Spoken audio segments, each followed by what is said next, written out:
I had a cousin die last year in his 90s. He was the last survivor of um, my father's brother.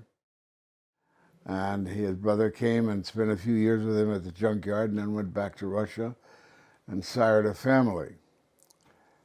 Those kids, he had what, about 6 sons and a daughter. And the daughter was like almost the oldest one. So one of the brothers had married and lived in another shtetl. That left 5 brothers and the sister in Eshishuk. And when the Germans came, Abram, my cousin, they all felt uneasy and queasy and thought they ought to get out of there. So they were under loose barbed wire. So the 4 healthy boys decided to take off into the woods. I guess those same woods where my father had chopped shingles.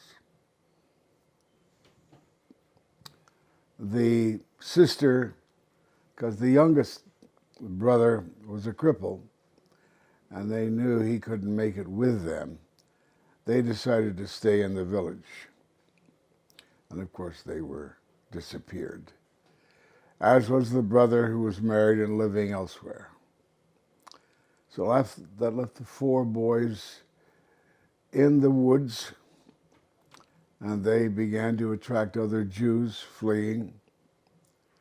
Eventually, my cousin Abram's wife, and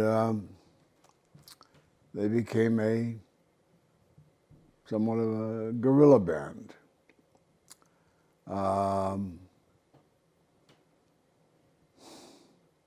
During the course of the war, they merged with a larger group. They eventually got Russian officers, and the larger group entertained merging with a Polish group.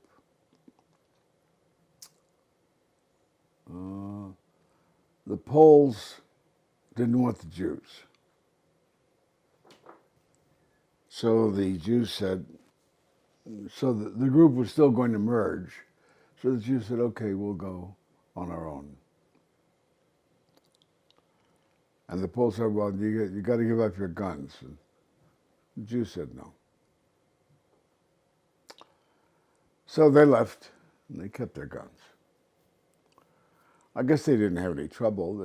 But during the course of the war, there was Abe and his 3 brothers. And I get fanciful, and I say one was killed by the Poles, one was killed by the Germans, and one committed suicide. So that left Abe and his wife. They eventually emigrated to Canada, Windsor. And they had, 1 child was born in the camps. They had 2 girls. My mother came from a shtetl 35 kilometers from Odessa. So she's a Ukrainsky. And very different. They were very different Jews. My father was, you could see the German blood in him and the bearing he had.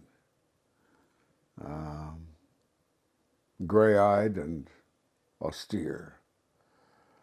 My mother brought the darkness and the gypsy-like quality of the Jews of Odessa with her.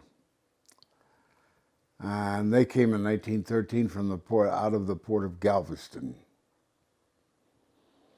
There were 5 or 6 girls and 2 boys, two men. One was fat and Pacific, and the other was a scrapper. He would beat up the hunkies and the Polacks who made fun of my grandfather's beard in the packing house. They all went to work in the packing house, the girls as well. That lasted for about a year. And around about that time, my father was introduced to my mother, and she wasn't crazy about him in the beginning. But her father pled for Morris Asner to come back. Now, I guess he did. Perhaps, I guess, my mother finally warmed up to him. He was sleeping down with his dog in the bottoms, tending his young junkyard with his dog. And I guess one of her first activities in marriage was to pick the fleas off of him.